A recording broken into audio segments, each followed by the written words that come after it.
Welcome back to Ask Uncle Lee.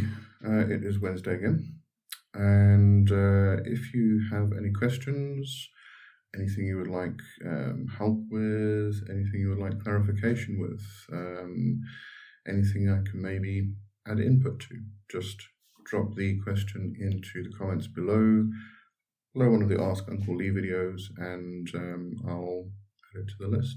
But first, let's get into the intro. Welcome to my channel. You are entering the world of magic and mysticism with your host, Lee W. Johnson. Keep the lights on and help improve the channel by becoming a supporter for just $2.99 per month. Hit the join button. All right then, so first question is from Alexis, Georgia.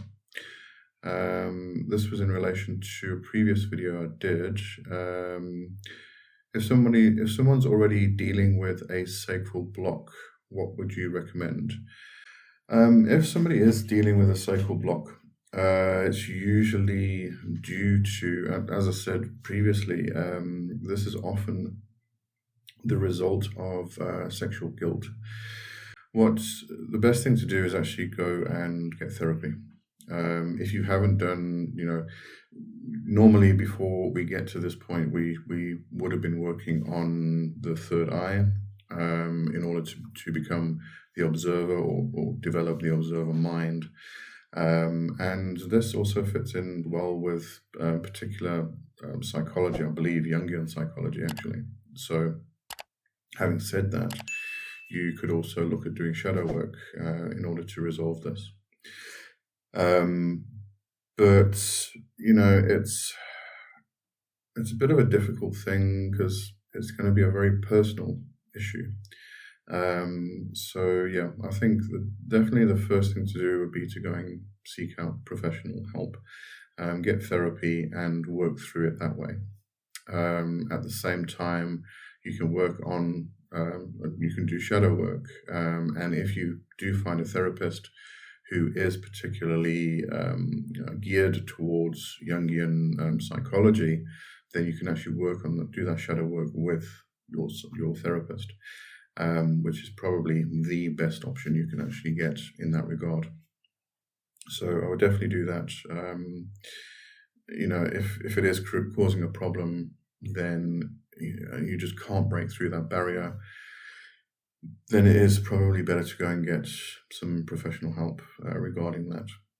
All right, so I'm going to actually not go any further with that one because it can be a very complicated issue, and I think a simpler answer is more appropriate.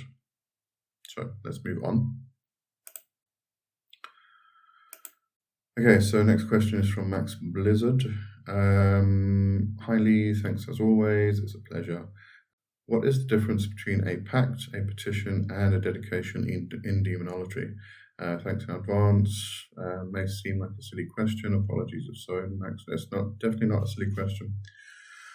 All right, so when we talk about pacts, now, pacts, the topic of pacts actually gets very difficult. I have spoken about pacts in the past, and something I don't really think that anybody should be doing because of the misinterpretations that are so prevalent out there.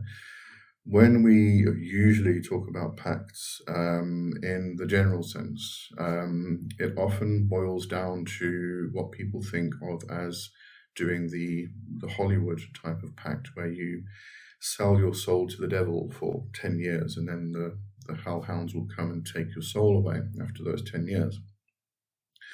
That is definitely not the case. When we create pacts with spirits, any spirits, not just demons, not just in demonology, in any area of life, in any area of magic, spirituality, witchcraft, etc.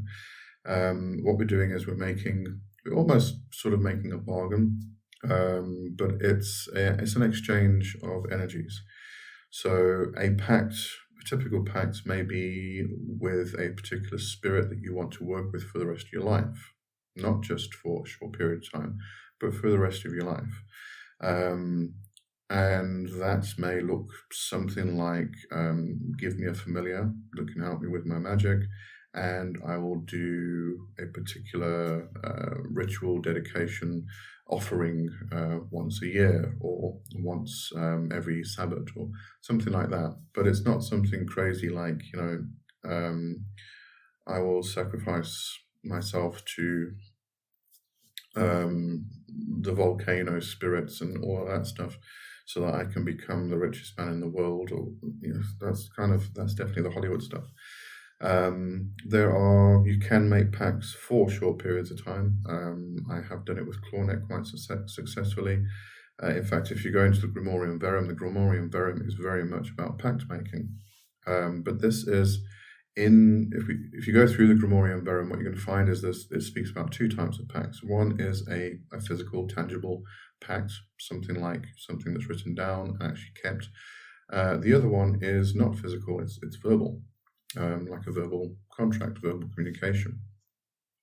So again, it's really speaking about, if you do this for me, I will do that for you.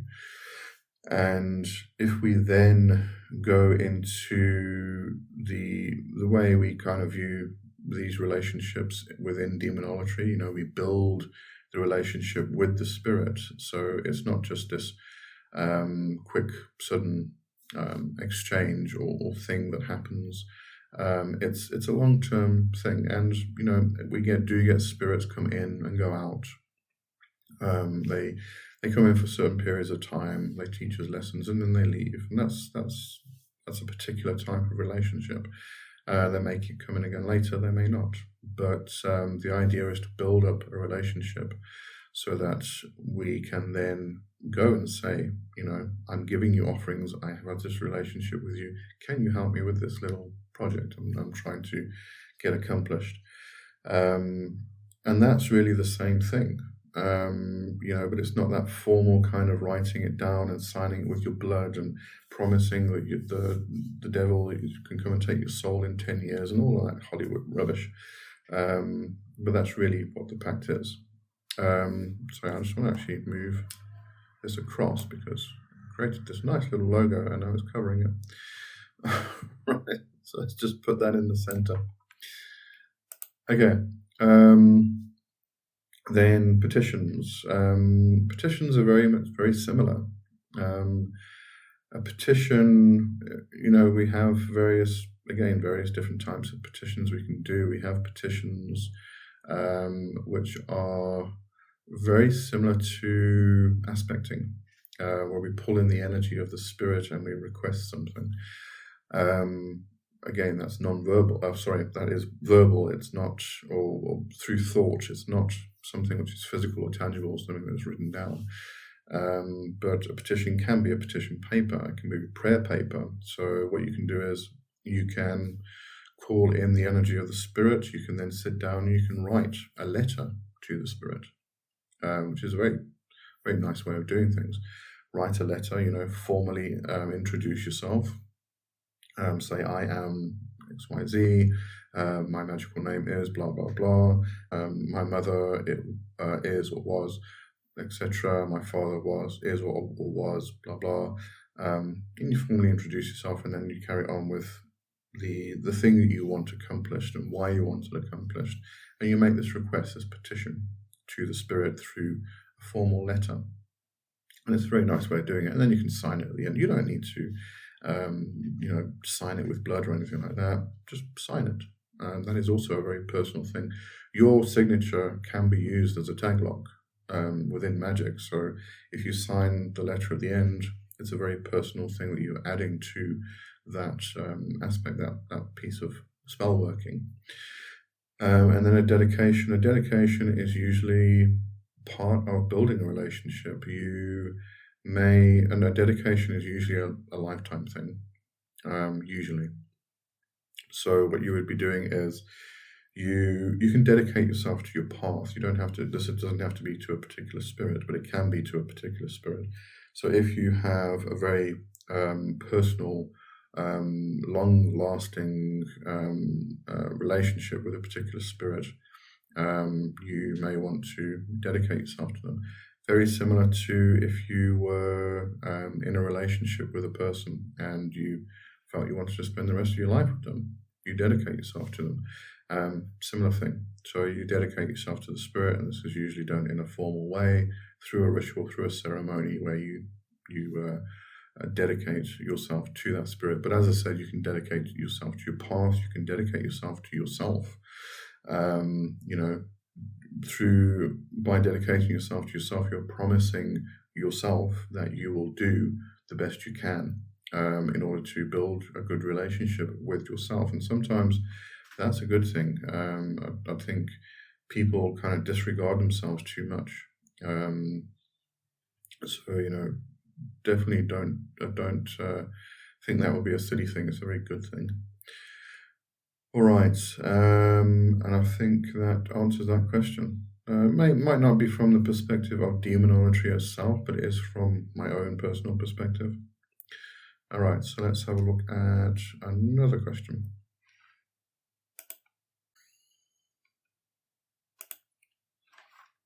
All right then, from Skeletusi. Good responses to these good questions. Leviathan is great.